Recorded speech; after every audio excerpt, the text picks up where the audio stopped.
Welcome to a Matter of Mindset podcast. Joseph Carpe Diem, putting in work from the AM to the PM. Got a new home, as you can see. So I'm going to introduce my guest and then going to get straight into the topics. Introduce yourself. Hi, everybody. I'm Chantelle Lewis. How would I describe myself? I think if you know me from social media, if you know me from Twitter days, you know me as the Twitter legend. I was the star on Twitter. Yes, I was the original Twitter celebrity before they had influencer as a thing. So going back 2011, 2012, 2013, 2014. Then I came off there in 2015. So I'm waffling now because I meant to introduce myself. I'm a businesswoman. I love business. I have a 20-person team that I work with that are developing training courses for legal people that want to get into law. I also work in quantum computing, so I'm building a quantum computing consultancy at the moment, which I love and excited about. What else am I doing? There's more stuff I'm doing, but I won't go into that now. But yeah, I just love business. What made you go down, is it quantum computing?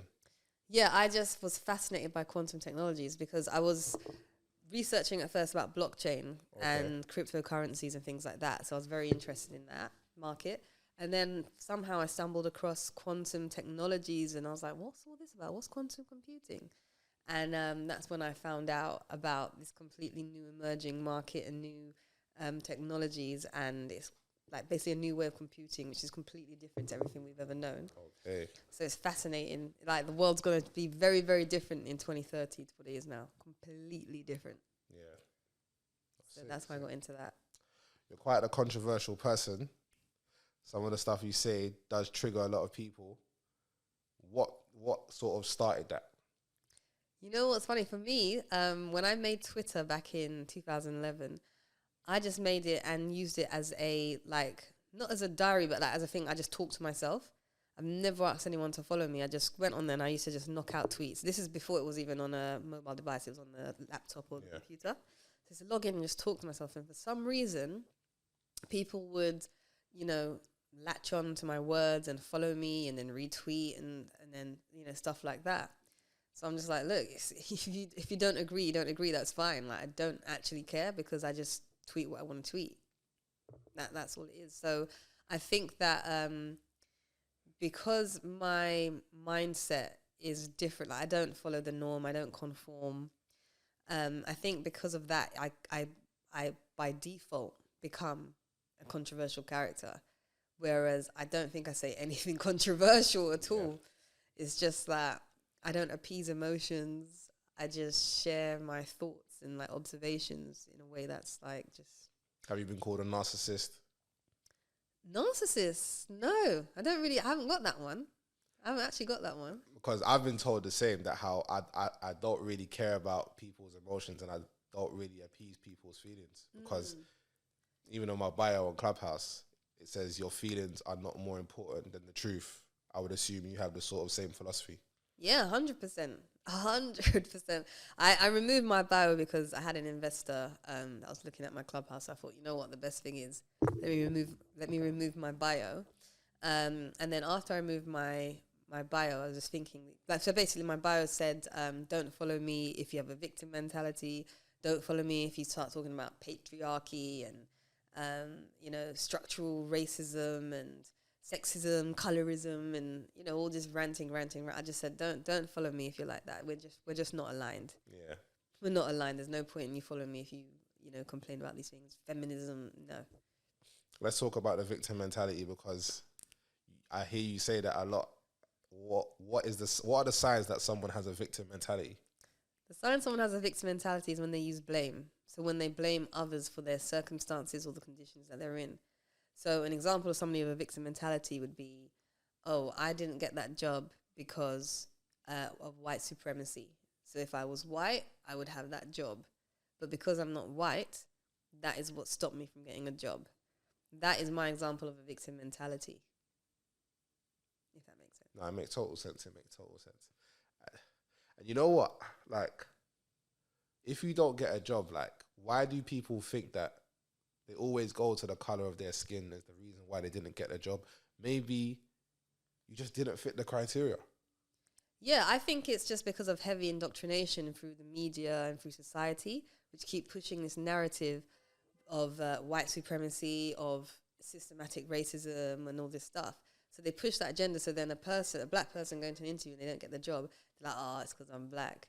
It's not because you're black, because if you think about things from a business perspective, so for me as an employer myself and have had my own business myself, like from a business person wants to make profit. If you are bringing profit to my business, then like obviously I'm going to be very, very happy to take you on board. I don't care what color your skin is.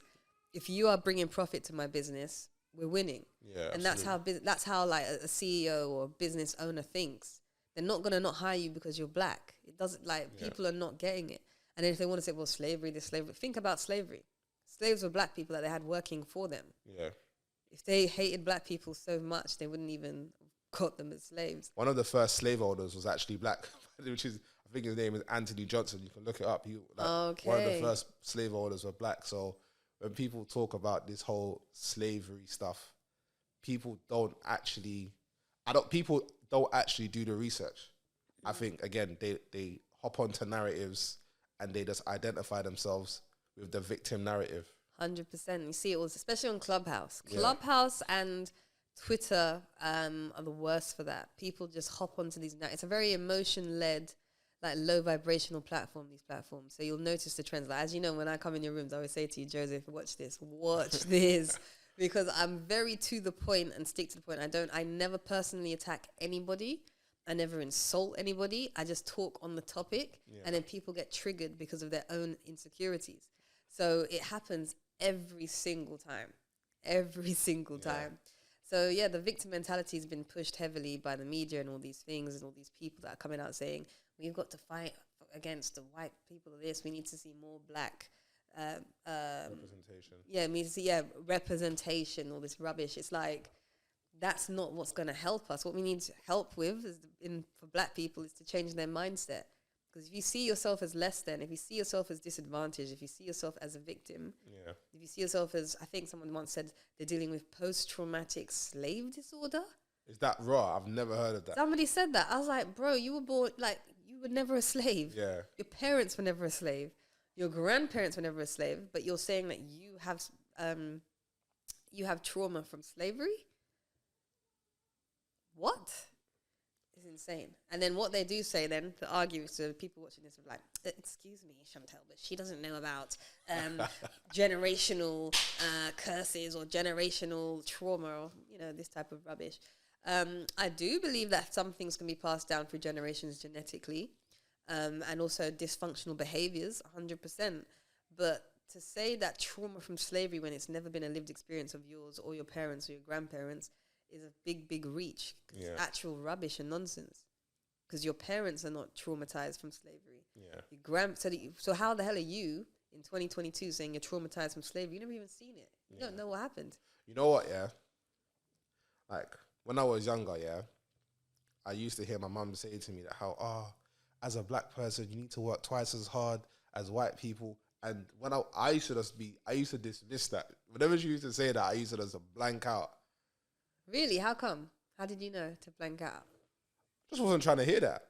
I just wasn't trying to hear that. Like, when I was a child, I'll be honest, I was naughty. Definitely naughty. I don't want to say rebellious because I wasn't really rebellious. I was just in my own world, and it's just, if what you were saying just didn't align with my sort of worldview, I just dismissed it. Brilliant. That's a powerful mind. So, like, when you're telling me, I have to work twice as hard as... That may be true in your world. That may be true in your world, but I'm in the process of creating my own world. Exactly. So I'm not trying to hear that. That even, not saying that she was trying to instill in me to work hard. I get it. But the whole comparison thing just doesn't sit well with me. Like, I'll be honest, like, I have an older sister and my mum used to compare me to her all the time, and we're completely different. We're similar in a lot of ways, but we're different. You're comparing me to her when we're not the same. Yeah. And when you compare, you're taken away from what you actually have to bring to the table. 100%.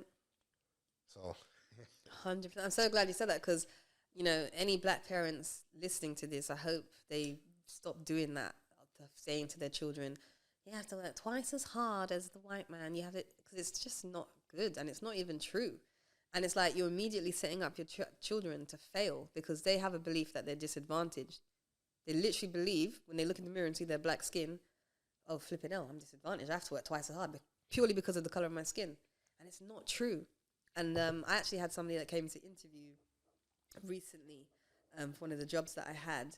And in his covering letter, he said, you know, as a black man, I know that I have to work twice as hard. I was like, oh, God. Oh, no. I don't know if you remember, I put it on my stories one time, and I put a poll saying, guys, should I invite him down for an interview? Should I give him a chance? And people said, yeah, you know, I can't remember, maybe it was 60-40 or 70-30. Like, yeah, give him a chance. So I thought, you know what, let me give him a chance. And when he did come to the interview, I did say to him, you know, like your skin color is not a disadvantage. You know, we choose people to come and work here on the basis of their character, the basis of their experience, the basis of what skills they have. And that is how the world of business works. Yeah. You know, it's never personal. So somebody just might not like you. Forget the color of your skin. They just might not like you. I don't have to like you to hire you. If I think you're going to be good, I'm bringing you in the team. Yeah. It's not emotional. It's not personal. It's like, okay, you got some good skills. You can help the team. Yeah. So I felt it was important to say to him, you know, stop all this. You have to work twice as hard nonsense. Because it's also going to give you a negative view of white people as well. You'll start begrudging them or having resentment towards them because you think, oh, look at them. They're better off than me. That's not a nice thing to have. Absolutely. And you know what? Like, I was even thinking about, you put something on your Twitter, I screenshotted a couple of your tweets, yeah? Uh-huh. You said, you can't expect to be mentally healthy when you spend your days moaning, complaining, fighting, protesting, campaigning, etc. Nope, all these things drain you. Yep, true. That's completely true. So what people don't realize, you know, is I think there's a famous line in the film The Color Purple, and I don't know if it's Oprah Winfrey's character or something. She says, all my life I've had to fight.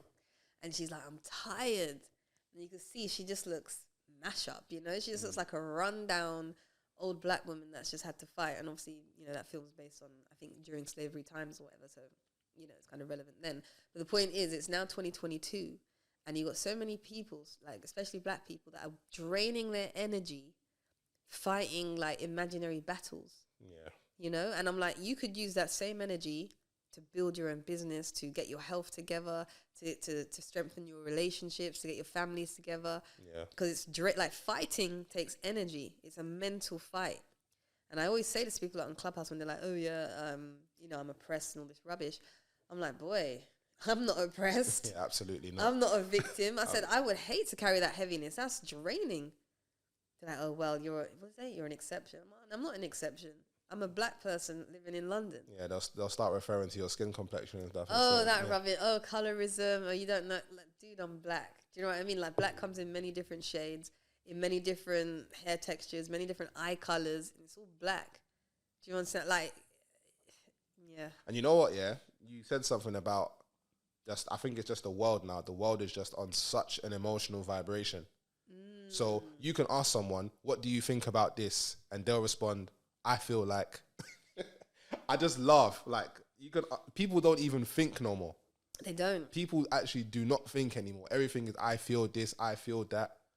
And that's to be honest, that's what the conditioning's been in society over the past like 20 years, I would say, where like through social media, it's become like an emotive form of technology. Because obviously, you know, before social media, it was like life was better. Like life was way more exciting.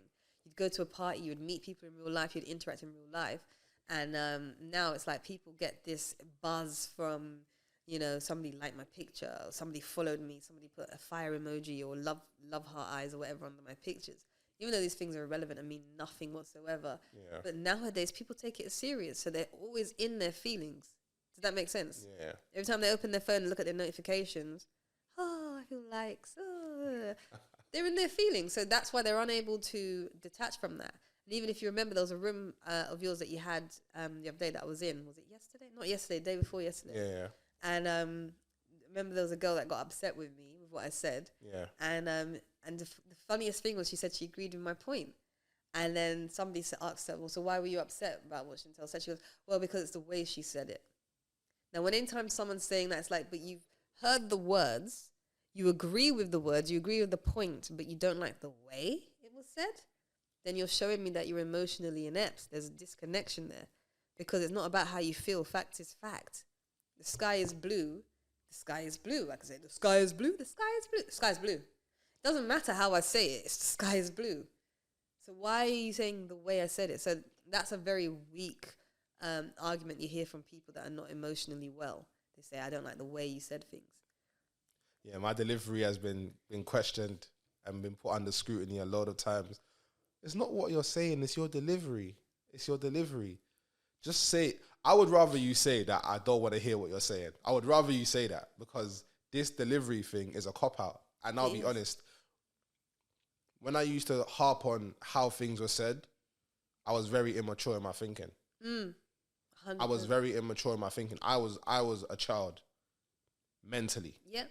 Because we equate age to maturity, and it's not always true. Like, definitely. You can have a 35-year-old adult, and they still have the brain capacity of a child.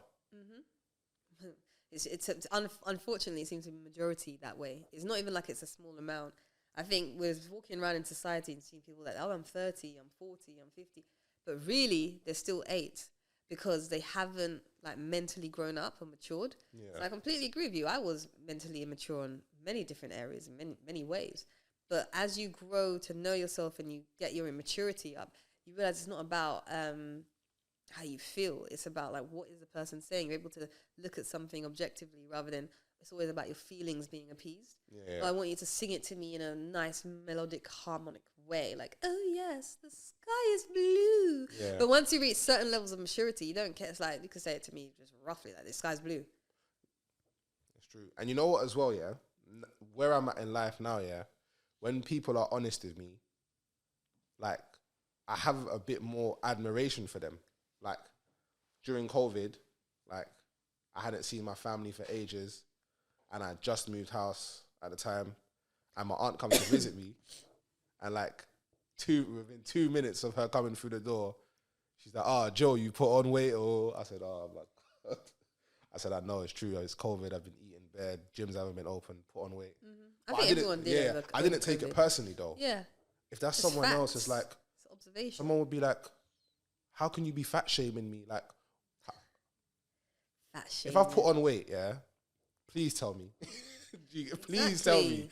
Please tell me, because I will be in that gym tomorrow running my ass off. Yeah.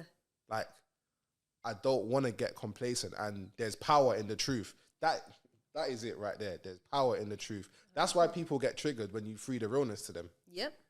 It's 100% that, because if I was saying stuff that wasn't true or just complete rubbish, people just ignore it. They wouldn't care. They're just like, oh, who's this Looney Tune over there? Like, she doesn't know what she's on about.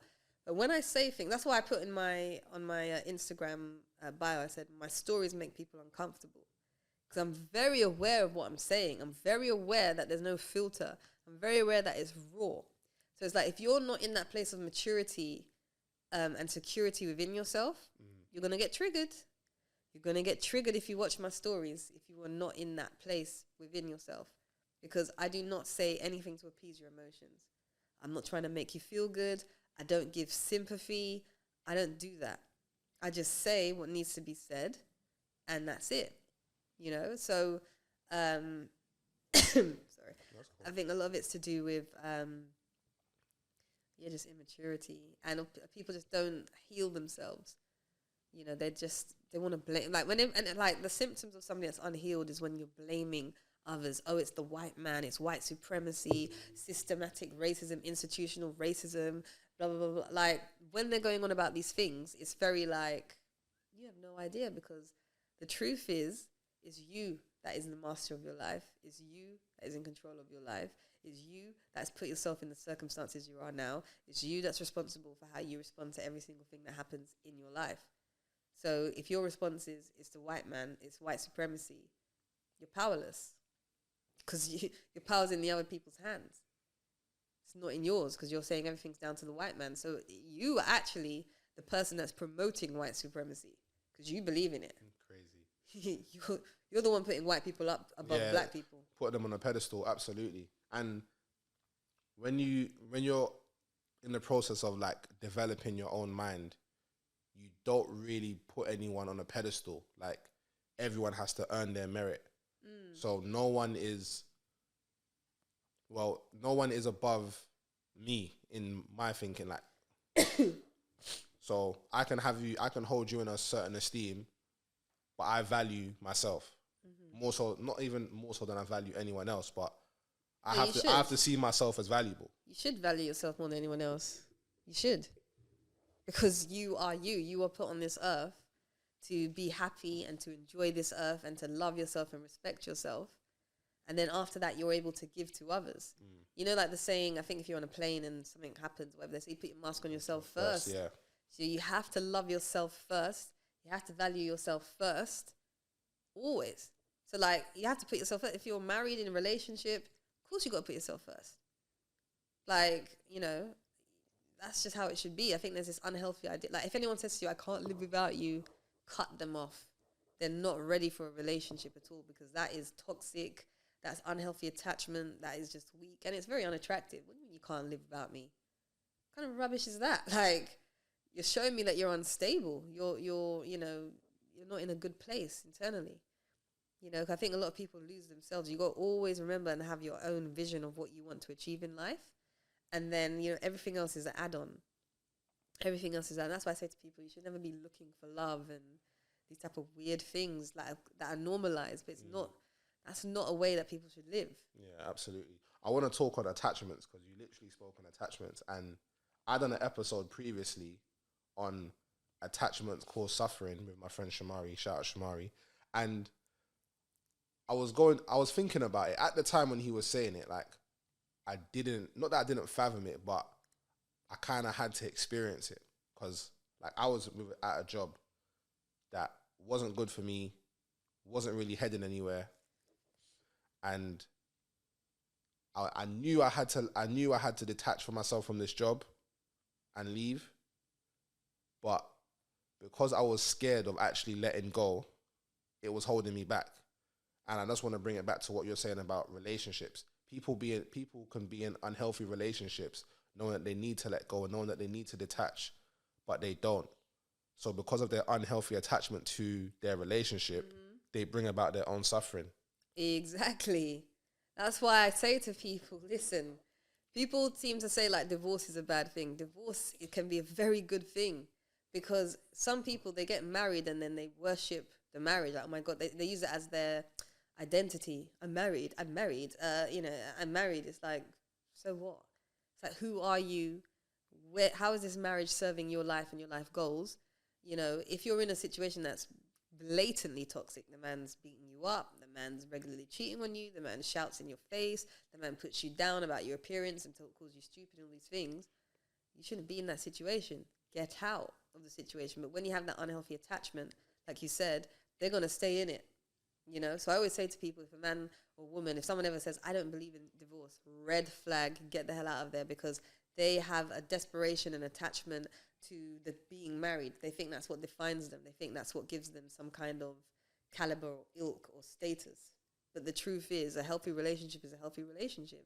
And the minute it's not healthy, you need to obviously fix it. If you can't fix it, you get out. It's very straightforward. So, I think people need to focus on what is healthy and what's adding to them and what is helping them to go forwards in their life. And then also as well, forget marriage, even just relationships in general, there's a very big misconception that breaking up is a bad thing. They're like, oh, he left me, men are trash, she broke up with me, bro, I can't believe it. People are free.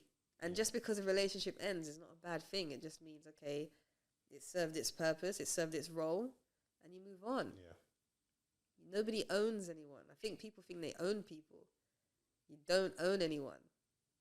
So it's like, why are we acting like it's a bad thing that they've decided that this relationship is no longer best for them? I'm like, cool, I respect it. You do what you need to do for you. I'm not desperate for you. I don't need to cling on to you. It's like, if you feel like this isn't for you, that's fine. Yeah. And you know what? I think a lot of, you were talking about like people saying that how I didn't get the job because I'm white or whatever. I think people don't understand human nature, and it's human nature to serve our self-interest. Of course. And when you actually understand that everyone is operating from a place of self-interest, you won't be as emotional. Yeah, and I think as well, people just realize that, you know, for business, it's about, you know, raising profits. Yeah. It's about growing the business. And if you go into, for me, as an employer, what I look for is passion, because that's something that can't be trained.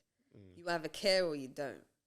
You know, I don't care what your qualifications are. You could have 55 different degrees and a doctor's and a doctorate and a master's and all this stuff. It's completely irrelevant. I'm like, well, what can you do for me?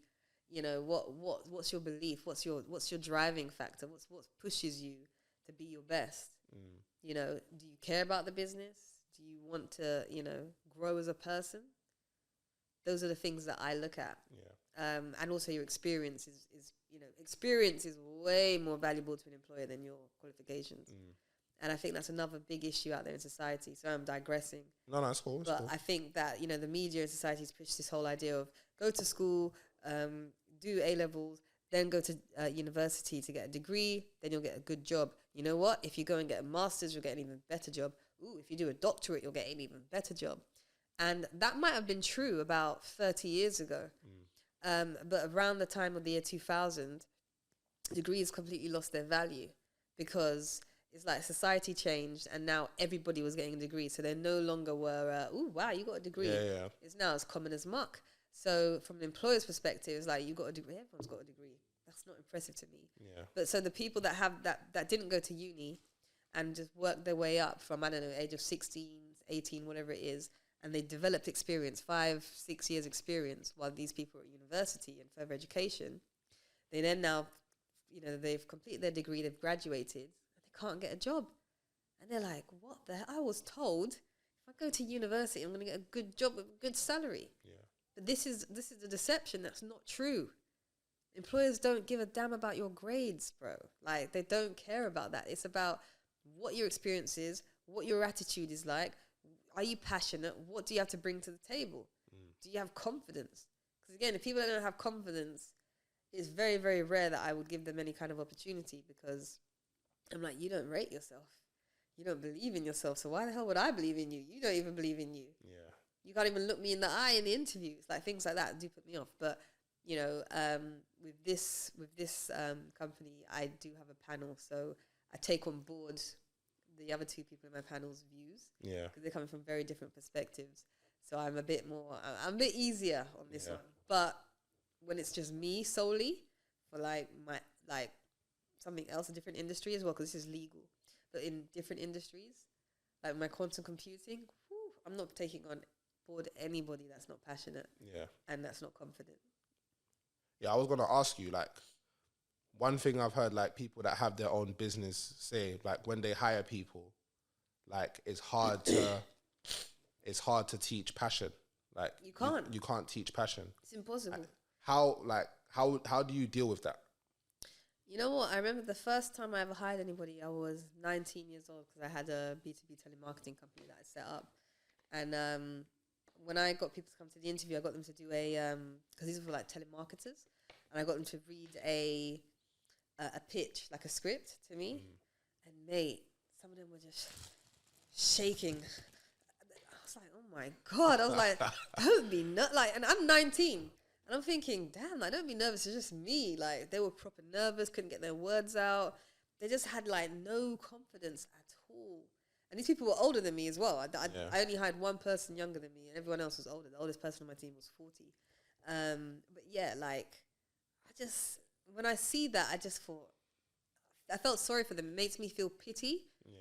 And then when I pity, obviously, I don't rate you, so I'm not going to give you a job. I just feel bad. I feel like, oh, bless you. But do you know what? I think it comes down to, like, what skills you were taught. And public speaking, I don't think gets enough attention as a skill that should be taught. Like, luckily for me, like, when I was younger, when I used to go to church, I had to read out bidding prayers. And like, my priest used to come to me like, oh, Joe, are you going to do the bidding prayers? I'm like, I kind of feel, I can't really say no to you because you've asked me, so I'm going to do it. But as I kept on doing it, I actually got better.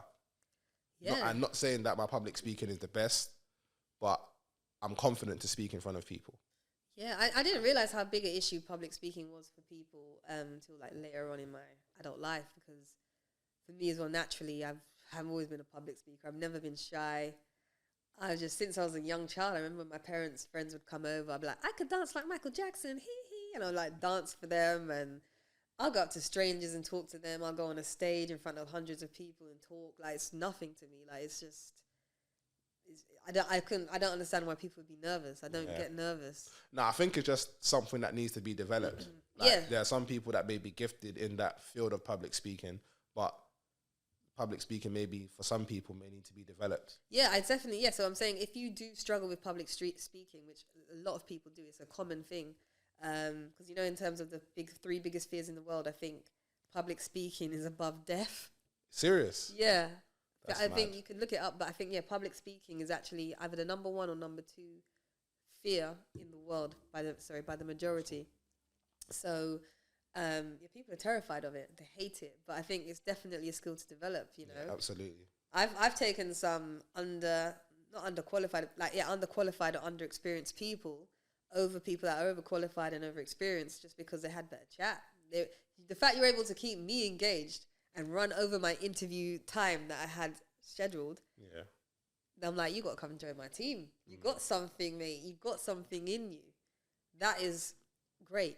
Because you have interpersonal relationship building skills, which is great for like if you've got clients or customers. Yeah. So that's how a business person is always thinking, you know.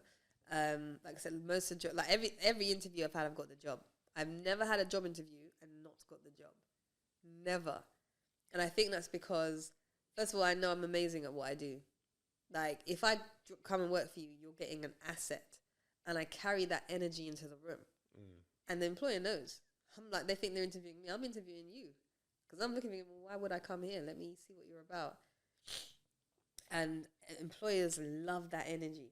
Because when you know you're a star, the employers are gassed. Because you come to me and you come with that energy, like, I'm like, yeah, this is what I want. I need someone like that in my team, a warrior that's going to be standing on the front line, fighting. Not going to be like, I'm scared. I should tell. What should I do? Do you think so, though? I get what you're saying in the ideal world, but sometimes that sort of overconfidence can make people envy you.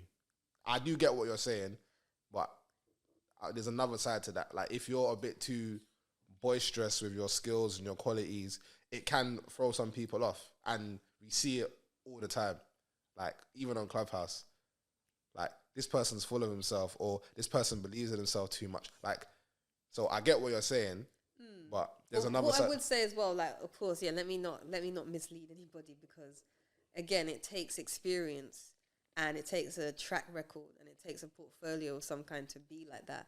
So obviously, if you've just left university and you have no track record, you can't be like that. Like, it's silly. It's like, you ain't done nothing. What do you mean you're a star? You're an asset. You've done nothing.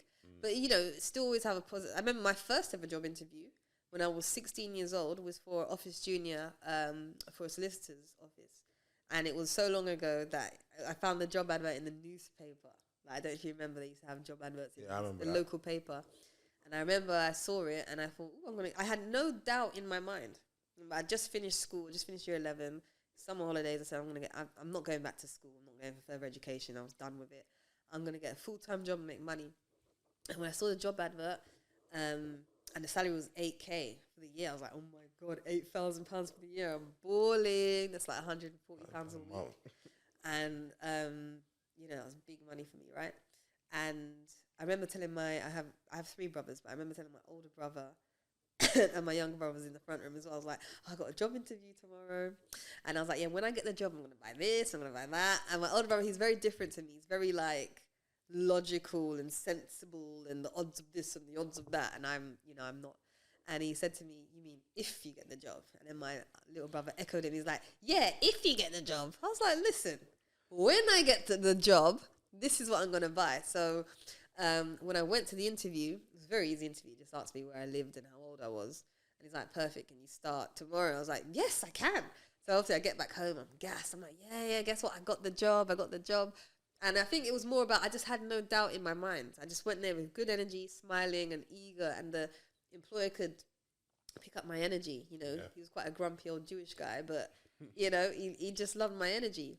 And so, yeah, I think if you don't have much work experience or much of a portfolio, then of course, just having a good attitude and a willingness to learn and show your passion that you want the best life for yourself, that is great. Yeah. But obviously, if I'm talking to people that have some more experience down their belt. If you've got 10 years track record of work experience, professional experience, even 5 years, 10 years minimum of professional experience, you could start, do you know what I mean? Like carrying weight. And then also what you'll find is you don't apply for jobs. Headhunters and recruiters, they contact you. Yeah. Do you understand? So for me, most of the jobs I've got has been because they've sought me out. So I'm like, okay, well, you want me to come, you want me to leave where I'm at to come and join you. You got to impress me, mate. Yeah. You've got to impress me. And like I said, because I know I'm good at what I do, obviously, because I've built things. I started working from young. I did my job as office junior. Then I moved into telemarketing, telesales, and then I moved into business development. And then, 'cause I had my own company as well, and that employers loved. So when I was 20 years old, that's when my business went bust or whatever. And then I got picked up by 2 investors who saw what I'd done. They saw I'd set up my own company and built revenue to X amount and built my own team, and they're very impressed. They're like, this girl don't even have a degree. This girl don't even have A-levels. Remember, I'm a black girl from London who set up a telemarketing company with no prior experience whatsoever. So obviously these men were in their 40s, whatever, 50s, so they're way older than me. And they had that foresight to see no, this girl's got something good. So then they took me on board as a business development manager for a carbon trading brokerage, which was a very booming and new industry at the time, because this was around 2008. And the whole green and Kyoto protocol, carbon reduction, carbon emissions, and the CDM regions and all these things, it was all very new.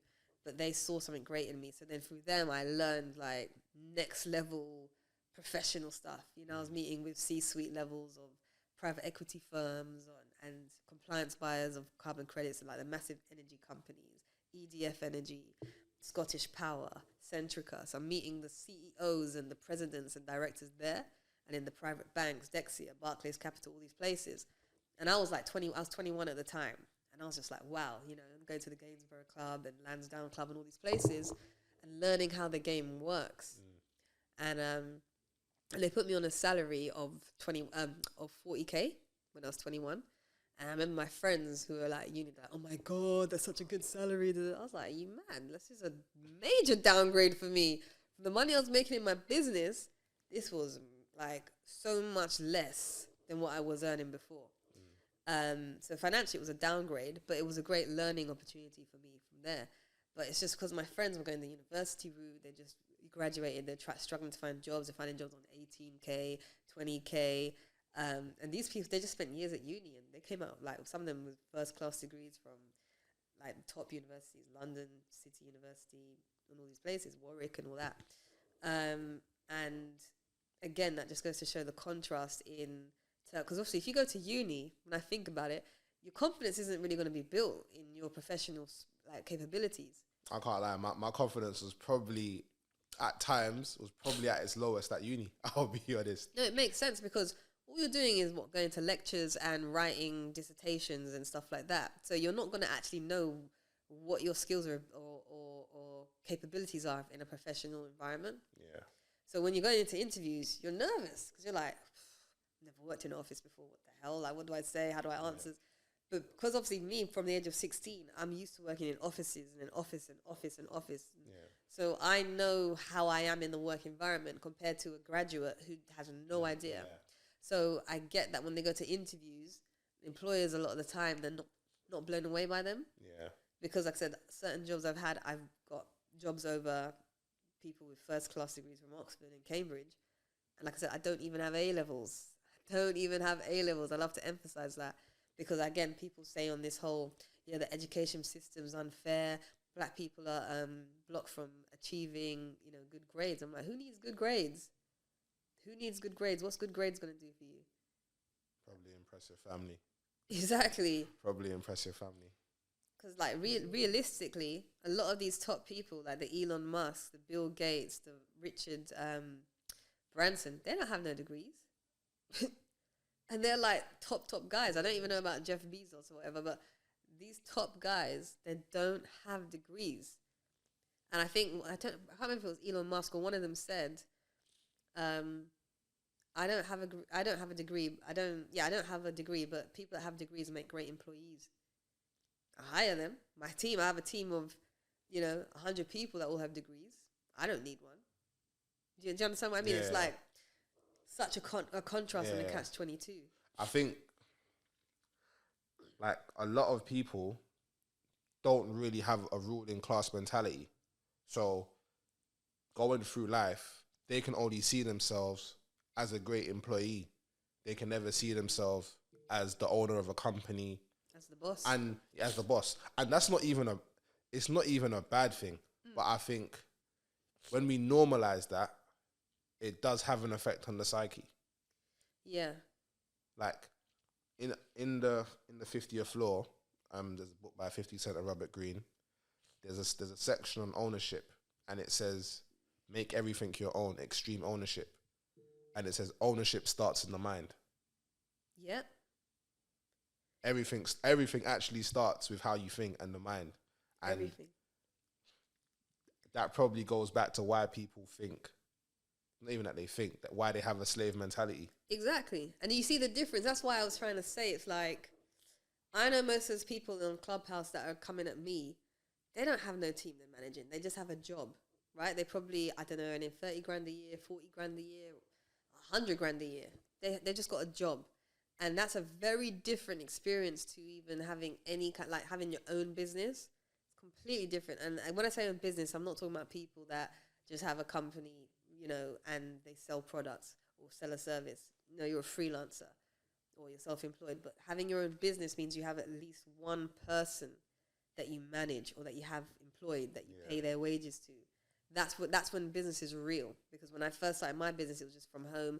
I had a phone and a computer, and I was just doing telemarketing for my clients. And then I got more and more clients than I could manage. And then I actually grew. My mum had an office around the corner to the house. She's like, "Oh, Chantelle, you can use this room here, build your team up, and do it that way." I said, "Okay, cool." So I went into that office, moved into there, and then I hired a team, and that's when I really got into running a business. So again, that's just the mentality is different. So that's why they could never see eye to eye with me. They're coming from I get up in the morning, go to my job 9 to 5, get my 2 grand a month or whatever it is, 3 grand a month, and that's it. And then they just hope and pray, okay, maybe I'll get promoted, maybe I'll earn an extra 10 grand within the next 5 years. That's how they do things. But I've always been enterprising. I've always been entrepreneurial. I've done business deals in so many different types of industries. I just see opportunities everywhere, every day. Like I could start a business literally every 30 seconds in completely different fields. I've done deals in tours. I've done deals in property. I've done deals in commercial property. I've done deals in clothing. I've done deals in obviously environmental. Mainly I've got consulting, business, renewable energy. Like I just love business, sports, media, events. Like I've done I just love, to me business is an art form. It's an art. And I've had people actually contact me over the years. Quite a few artists now, like quite well known. And not only artists, okay, I'm not going to drop names, but there's somebody who now is very well known, very famous. Very famous. He's got about, I think, at least 10 mil followers on Instagram. And I remember he approached me. He's like, "Chantelle, can you help me launch my career? I got this great idea." And I was like, I'm not really good at working with people in that sense, managing people. I do businesses. I'm not a B2C type of girl, which is business to consumer. I'm a B2B, which is business to business. Yeah. And I said, "Look, you got something great there. I don't think I can really do anything for you, but just do your thing." And now he's a multimillionaire. He's done it so well. I'm like, "See, you didn't need me. You didn't need me. You've done it yourself." And it's and other artists, like singers and people like that, have come to me over the years and always asked me, "Can I manage them?" And I'm like, why do people always ask me to manage them? This is so random. I don't do people. I do businesses. So, the mentality is always different. So that's why, again, I don't want to sound rude, but it's like eagles and chickens, they don't hang together. Because a chicken can't even fly. A chicken can fly, I don't know, 6 feet off the ground. Eagles could soar 50,000 feet in the sky, and they got different vision, they got different skill sets, they got different temperature settings, all of that. And it's you can't can't relate. You can't merge them. So that's why when I'm talking to people in Clubhouse, I'm like, you've never even experienced even a hint of what I've experienced. Like most people when they're 19, they're not running their own business. They're at uni or they're working in retail or working in a restaurant, you know? And it's like, my experience is different. I'm not saying it's better. I'm saying it's just different. So whenever I speak, and actually this goes to your original question. You said, why do I think I'm controversial? Because I speak from a very different life experience, completely different life experience to most. And that's why people probably say she's privileged. That's actually, when people say that, people are actually saying, people are actually using privilege as a shaming tactic. And it's like, if the goal isn't to be privileged, what are we doing? Very true. That's what I don't understand. Very true. And the other thing about that is what I find quite cringy and embarrassing is like, I'm like, bro, you're putting me on a pedestal. You're putting me as above you. Because I don't believe anybody's privileged over me. Yeah, facts. Nobody, even Prince flipping William. I don't look at him and think, oh, he's privileged.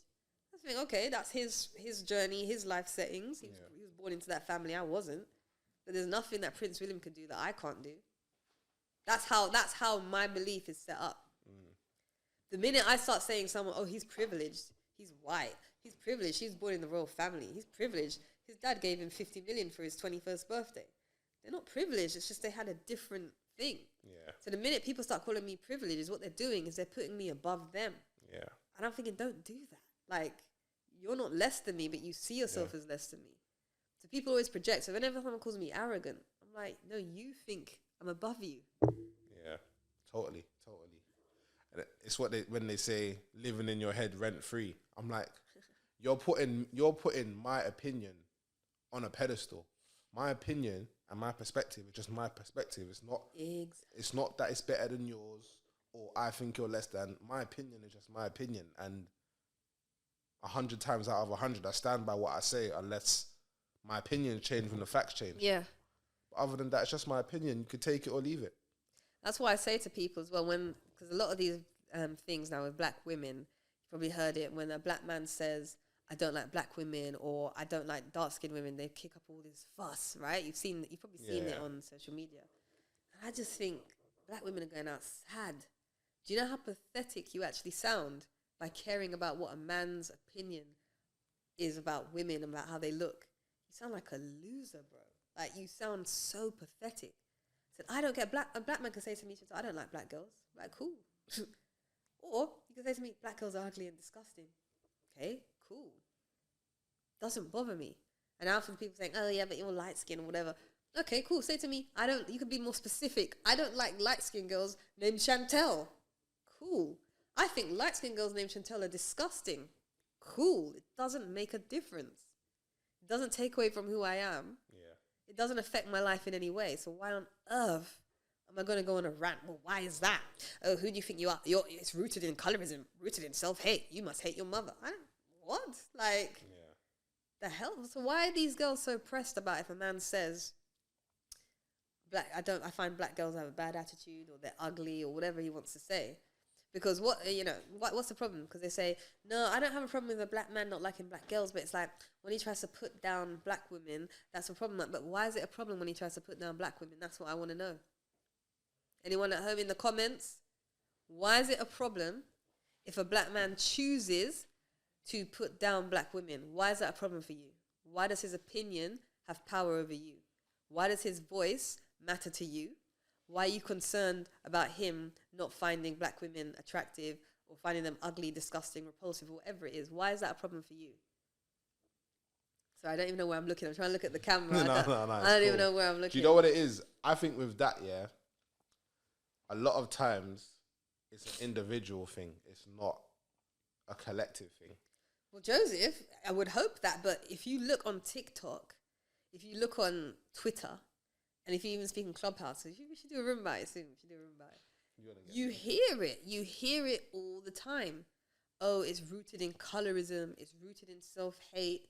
It's anti-black. And like, they just make up new nonsense terms. And it's like, no, it's low self-esteem and you're insecure and you don't have confidence and you don't rate yourself or love yourself. That's what it boils down to. Because I could have 50 people telling me, Chantelle, I think you're disgusting. It doesn't matter. I know I'm not. Again, with the whole monkey argument. Oh, if someone called me a monkey. If you call me a monkey, I'll say, give me some bananas, mate. if you think I'm a monkey, obviously you've got vision problems. That's not my fault. I'll just try and take advantage of the situation, saying, look, I want some organic bananas, please, since I'm a monkey. Ooh, ooh, ah, ah. That's how I would approach it. But other people are getting outraged and upset. Call me a monkey, you know? Call me a monkey. It's like, so what? Like, does that mean you're now a monkey? No, but they called me a monkey. I'm like, but what does it? What does it change? Does it mean you now can't pay your bills? No, but okay, you now, is there blood coming out your arm? Is there a problem? No. So why are you upset? Oh, you put them over you. You gave them power over you. Yeah. Oh, that's what it is. You see yourself as less than. Oh, you're low self-esteem. That's what the real problem is. Not someone calling you a monkey, but the fact that you have low self-esteem. So what can we do, or what can someone do to change how they perceive themselves and self-esteem issues? What can they do? So one thing that I did to help my self-esteem was I read The 6 Pillars of Self-Esteem by Dr. Nathaniel Branden. I always big up that book. Brilliant book. I'll put that book in the description. And it's a book with activities. And so basically, self-esteem, low self-esteem is not necessarily the most obvious things that people think of. So for me, before I read that book, I thought low self-esteem was just, girls that go out with low-cut tops or their bum hanging out, breasts hanging out, and, twerking and all that. Because obviously that's very obvious, like, okay, they're trying to get their attention. But self-esteem, low self-esteem is much deeper than that. So what you'll find, if you live your life trying to please others or trying to follow others so you don't actually make any conscious decisions yourself, your self-esteem is going to be depleted every time. So say, for example, your parents say to you, okay, I want you to go to university to study to become a doctor, and you spend your life doing that. So you follow your parents' path. You go to this uni, get good grades, you get a job as a doctor, you're now working as a doctor. But it's like that didn't come from self. That came from your parents. Yeah. And that means you won't have self-esteem because you've never relied on yourself or depended on yourself or thought or sought yourself for a solution or an answer. So then what you're doing is you're like leaning on external validation. You get like used to leaning on external validation. And I think that's something we all do to some extent. Yeah. So even me, my parents were never like, you have to do this, you have to do that. Because I'm the only one in my family without a degree, by the way. All my brothers, they don't have degrees. I'm sorry, all my brothers do have degrees. And obviously my parents, they have degrees, they're barristers, so they're very like highly educated and all that stuff. But I was just like, nope, not for me. And they did try and encourage me with GCSEs. My dad incentivized me. So I'll give you £100 for every GCSE you get grade 2 or above. So I could have got a nice, like, I think £1,100 because I did 11. I still just came out with 2 C's. I just didn't care. I just knew I didn't need GCSEs. But the point I'm saying is anyway, because I digress a lot, sorry. The point I'm trying to make is that low self-esteem is a massive factor that's affecting everything. Your relationships, your mental health, the way you live, the decisions you make, the way that you interact with others. So I'd say read that book, The 6 Pillars of Self-Esteem. It's got activities in it, which is really, really helpful and useful. So that's something that I think helps. Another thing that I think helps is, like for me, what I did, I watched a lot of impact theory interviews. Oh yeah, well. Tom Bilyeu and his wife as well, Lisa. I think. As well. Yeah, that thing's really good. Really, really good. So it's like they have great interviews. They invite people on that have like kind of like rag to riches stories, or people that have a story with highs and lows. So I find those stories are very like inspirational to just know for anyone that's watching and they're in a low place, like, bro, you could actually come out of this. Yeah. And you could turn it all around. So it's good you need to stay in those kind of positive things. Another thing is shut off and get away from all these people that tell you need to work twice as hard because you're black. Oh, because if you're a black woman, you're 5 times or whatever it is more likely to die in childbirth. All this rubbish, all this negativity is not good for you. It's not healthy. It's not helping you. So I say get away from those type of people because, misery needs company. So this is like miserable people feeding you their miserable nonsense to keep you down. They don't want you to feel like, I could achieve anything I want. Because that goes against the rhetoric. No. The story is, no, you can't achieve everything you want. You're black. That's what they want you to believe. No. You can't have a healthy childbirth. You're black. Oh, no, you can't buy a property in this part of America, you're black. They do redlining. So they want you to believe that there's like no way for you to make it because there's a system against you. So I think one of the best things that, if you're talking like from a black person perspective, black people need to stop believing this nonsense that there's a system against them. There's no system against you. If you believe there's a system against you, there'll be a system against you. If you do not believe there's a system against you, like, just come and join of it. Come and join the free side. There's no system against me, and life is good. Life is good. Life is working for me. I feel extremely blessed. Like, I'm very happy. Like, life is good because I know there's nothing against me. Everything is for me. Not only against, everything's for me. Everything's serving me. And everything comes to me effortlessly because I know who I am. I know that nothing can stop me. I know I can achieve whatever I want. I know I deserve the best. So that's how I live. But it's like most people, they don't want to listen to someone like me. They want to listen to miserable Miranda, who's like, you know, Black Lives Matter, and, you know, black men, they hate, you know, they don't protect black women. They want to, they're caught up in that emotion, that negative emotion. They're addicted to it. So when I come, again, another reason why people think I'm controversial, because I'm triggering them, because I'm going against what they're used to, the program. They're like, no, this doesn't match what I'm used to. I'm used to hearing, you know, black men this and the struggle for that, and the police are racist. So when I'm saying the opposite, they're like, oh, this isn't comfortable. So then they try and attack. Boom, boom. Yeah. Oh, you're privileged, light skin privilege. You're privileged. You're born privileged. I've run out of all the privileges. I don't even know what they all are now. I've run out. It's crazy how people project what they feel, because it's not even thinking at their point. It's just all feelings. It's just all feelings. And you know what? It's like, I was going to ask you, so how is like low self-esteem like demonstrated in like dating?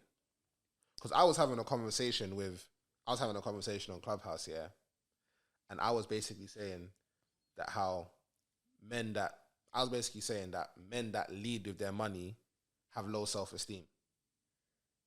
I guess so.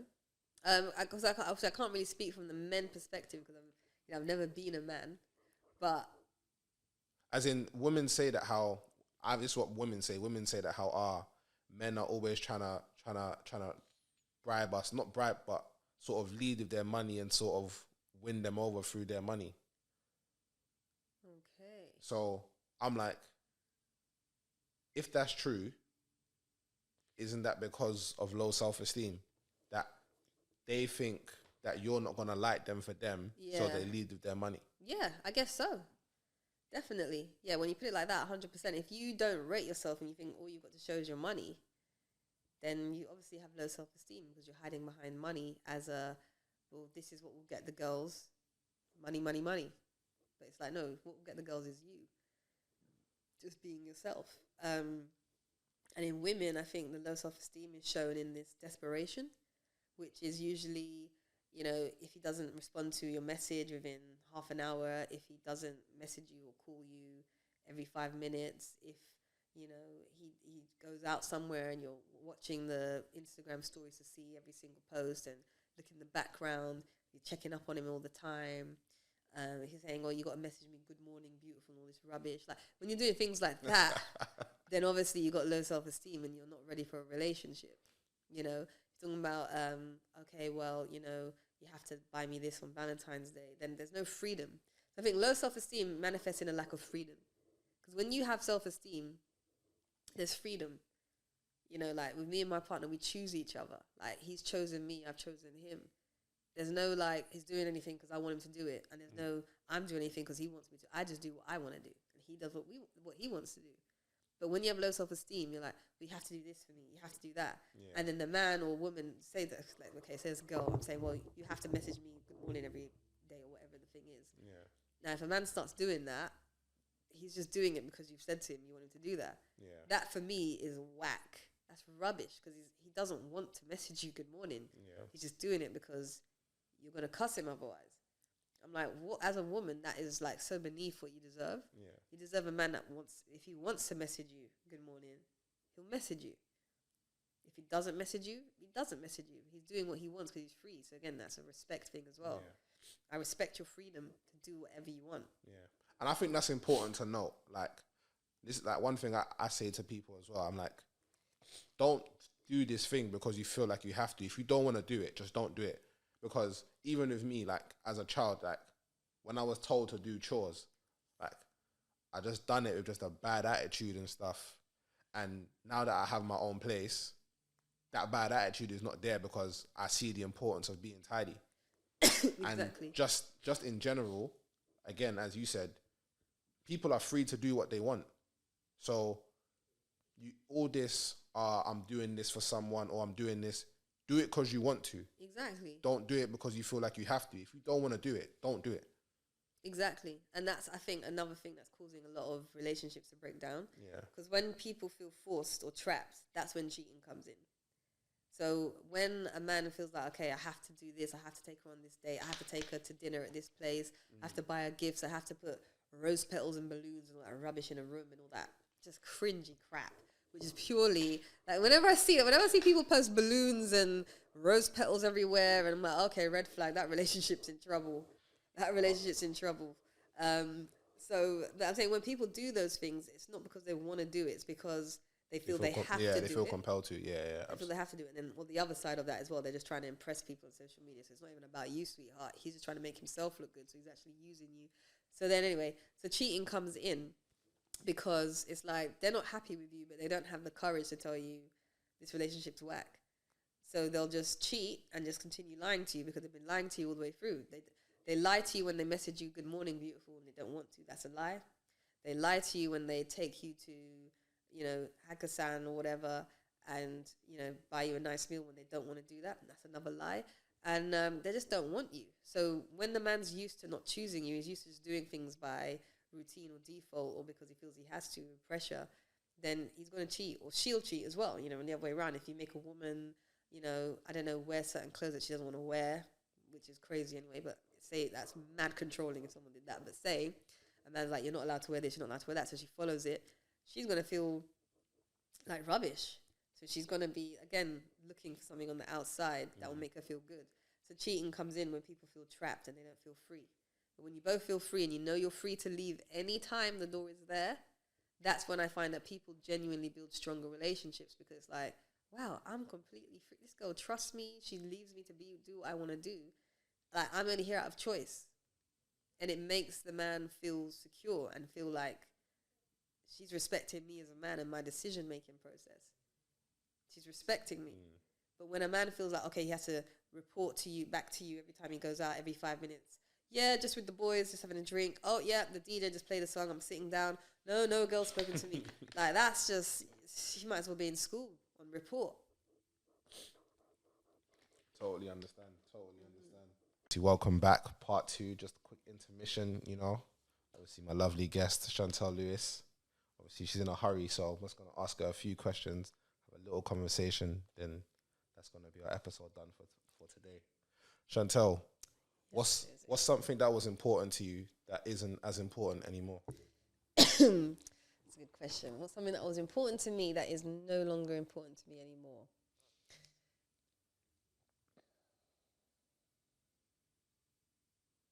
Religion.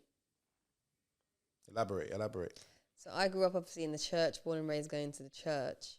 Then obviously in adulthood I stopped going to church.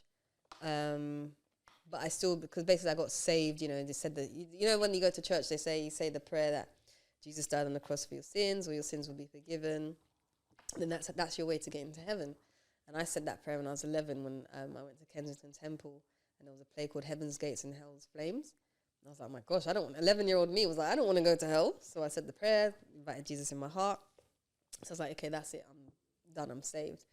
And I carried that belief that I was saved. I was a Christian. I knew the Bible somewhat and all this stuff.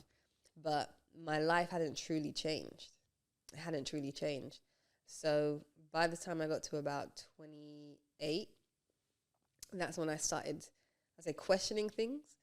Like, what's being a real follower of Christ all about? Like, what's it really about? And I realized that if you really are a disciple, your life would be different. And my life, I was just living my life my way and like adding Jesus to it, let's say, fitting Jesus in on the side, but it was just me doing what I want to do. Because I was like, look, it doesn't matter what I'm doing, I'm going to heaven regardless. That was my core belief. So once I started really understanding myself and like studying things like quantum physics and impact theory, it kind of led me down a path to start studying different religions. So there was a book I read called Love About Love About End, Jesus Speaks. Brilliant book. It's about a lady who was a scientist and she met with Jesus and he spoke to her and explained to her what the Bible really means. And like just broke it down, like, because a lot of things have been misunderstood. What's the name of that book again? Sorry. Love Without End. Okay. Jesus Speaks. Yeah. By Dr. Glenda Green. Okay. Very good book. It's deep. Like that book, it takes a lot of. You have to probably. I still read that book. I've been reading that book over and over for the past 5 years. And I still get gems from it each. To this day, I'm still trying to understand it. That's how deep it is. It's one of those ones like don't go in there lighthearted. You know what? That's speaking on love without end. Yeah, that's actually something I've questioned myself. Like, do I actually know what love is? That's a question I've asked myself. I'm 29, so that's a question I asked myself recently in the past year or so. Because obviously, like, I believe in God. I read the Bible, and it says, "Love is patient, love is kind, etc., etc." And I asked myself, the people that I say that I love, have I demonstrated these things? And a lot of when I was being honest with myself, I was like, no, I'm not. I think, I was like, no, I'm not. I'm like, I haven't been patient with, let's say, my sister, my dad, my aunt, my uncle. I haven't always been kind or whatever. So I've actually just found myself, I've just checked myself in sort of how I treat them now. Because when you love someone genuinely, there's a way in which you treat them, regardless of the relationship. Yeah, I think that with love, what I realized, and again, I only figured this out recently. Love is what I've realized now is love is just acceptance. That's what I would summarize it to. Love is just total acceptance. And then when you are in a state of total acceptance, that's when all those other elements come in, like what you said: patience, kindness, selflessness. Slow to anger. All that comes in because you accept a person for who they are. You accept a situation for what it is. And then again, it ties into the other scripture that all things are working for your good. So if you believe, truly believe, and no, not even believe, if you know all things are working for your good, then you're going to accept whatever scenarios are presented towards you. You're not going to fight it. You're like, okay, this is here to serve me. I wonder what this is going to teach me. So I think that's what helps with love. So if I was to summarize love, it's just acceptance. Okay, fair enough. And yeah, just to say with the religion point, what I was saying is like I've learned over the years that through studying like Islam, through studying Buddhism, through studying Judaism, studying Kabbalism, studying Christian Scientology as well.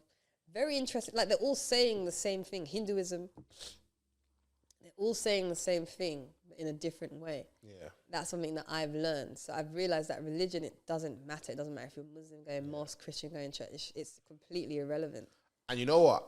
I think I think I'm inclined to agree with you because when I see like people from like, is it Islam debating like Christians on like which religion is superior, you're basically saying the same thing but in a different way. So all this trying to put one religion above another, I think it's just ego. Yeah, it is. It literally is. I think it's just ego. But God loves everybody. He loves everybody. He loves everything. So it's like, I know from God's perspective, it's just like, this is just all your human nonsense. Like, I don't play that game. It's relevant. It's like when people argue Jesus was a black man. I don't care what Jesus looked like. Was he black? Was he white? Was he blue? Don't know, don't care. Yeah. What motivates you? What motivates me? Yeah. Me. I'm on this earth. I'm here. I'm blessed to be here. I'm here to, like, have an amazing time. So I get to just cherish and enjoy every single moment I'm here. The lessons I learn along the way, the people I get to interact with, coming to this great podcast and the interview with you. Yeah, I thoroughly enjoyed myself. Yeah, I love it. It's brilliant. So what motivates me is me. Like, I'm here for a reason, and I got to keep going. Every day I wake up, I'm like, okay, cool. What can I do today? Yeah. What's one sentence you could give to someone about how to live life? Well, sentence on how to live life. Be your best. What do you think sometimes we sell ourselves short? Not only sometimes, most of the time. Most of the time people sell themselves short because they don't believe that they can make it. They think there's a system against them. I mean, if you wake up thinking there's a system against you, you're doing yourself no favors. If you get upset because a black man says to you as a black woman, I don't like black women, you're doing yourself no favors. These things that a lot of people get angry or upset about are irrelevant. That's why I don't even have a problem with racism. Racism is irrelevant to me. Yeah, this is a controversial one. Like people like anti-racist and campaign against racism, let's stamp out racism, kick out racism. It's like, leave racism, let racism be. It's irrelevant. It has no power unto itself. Racism only has a difference if you allow it to. Someone can call me the N-word, cool. Whatever, that doesn't bother me. Am I going to stop? Oh my God, you just called me that. So what? I know my name's not the N-word, it's Chantelle. So you can call me the N-word all day. It doesn't make a difference to me. But the minute that you now start making that a problem, empowering that person's word over you, now racism is a problem. But for me, racism is not a problem. Oh, but Chantelle, someone watching. Oh, but, what about if they don't give you a job because you're black? Well, yeah, you just weren't meant to work in that company, were you? Yeah. Just go and get a job somewhere else. It's like, racism's not a problem to me. Yeah. And you know what? Just to touch on what you just said, yeah. There's a book here called Celestine Prophecy, which I've definitely spoken I've definitely spoken about this book before. Yeah. But there's a section in the book here that talks about meaningful coincidences. Mm-hmm. So it basically, in short, is everything that happens is not by coincidence. There's a meaning behind every interaction. Mm-hmm. And that's why I want to go into this cologne right here. This cologne right here is an opulent oud. Yeah. Someone recommended it to me and I saw the price and I was like, the price is too good to be true. Then at my new job, this guy recommended me the same cologne. And I'm like, that's the universe telling me that I have to buy it. And I have to buy it, and it smells dank, by the way. So I'm just gonna do a little sample. You can spray it. It's a very nice bottle. Come on. Where can I spray it? Just spray it on your wrist. You're gonna mess up my fragrances, Oh, you know. Shit. Just spray anywhere then. Okay, it's very like rich man. It does give me the feeling of opulence. That's a very good name for the fragrance. Man, them, do the right thing. Do the right thing. £15 as well. Welcome. Only £15. £15. I saw the price and it was too good to be true, and I was like, nah. Nice packaging as well for £15. Yeah, £15. Yeah. And last question. Yeah. How do you want to be remembered? How do I want to be remembered? Yeah. Exactly by how I'm living my life. Somebody that breaks statistics, breaks the rules, breaks the status quo, breaks the norms, doesn't conform, and succeeds. I love when people tell me I'll never do this, I'll never do that, because I always do it. I love those ones. I love those ones. And you know what? I think that's because of what you just said. That's why my admiration for Kanye West has gone up tenfold. Like, I love Kanye. There was one interview where he's saying, like, oh, like, for me to make any sort of change in like whatever industry he's in, he has to be a billionaire. I think he was on the Breakfast Club when he said it. The next time he came on the Breakfast Club, he was a billionaire. I was like, and Charlemagne was putting Charlemagne was putting so much limiting beliefs in Kanye West's head, and Kanye was having none of it. And I'm just like, you actually believe in yourself fully. Like, it's so admiring to see. Yeah. And I'm not saying that how we should idolize people, but if there's anything that you can take from, obviously, I know people have watched a Kanye West documentary. It's just, or for those that haven't watched it, self-belief is so important. And now you'll understand why Kanye said slavery was a choice. Completely understand. I understand, and I'm inclined to agree. And he's Kanye. talking about the mindset. Yeah, of course. You could only be a slave if you allow someone to have ownership over you, and mastery over you. So again, so people say okay, if you get me now and say, okay, you got to pick cotton or whatever it is, and I'm picking cotton, I'm picking cotton, but this isn't it for me. This isn't what I'm going to do for life. Yeah. I'll be doing this now, but in my head I'll think, okay, I'm going to do this business, I'm going to do that business. So it's always down into the individual. You know, that's the kind of point that he's trying to put across about mindset, the power of the mind. Yeah.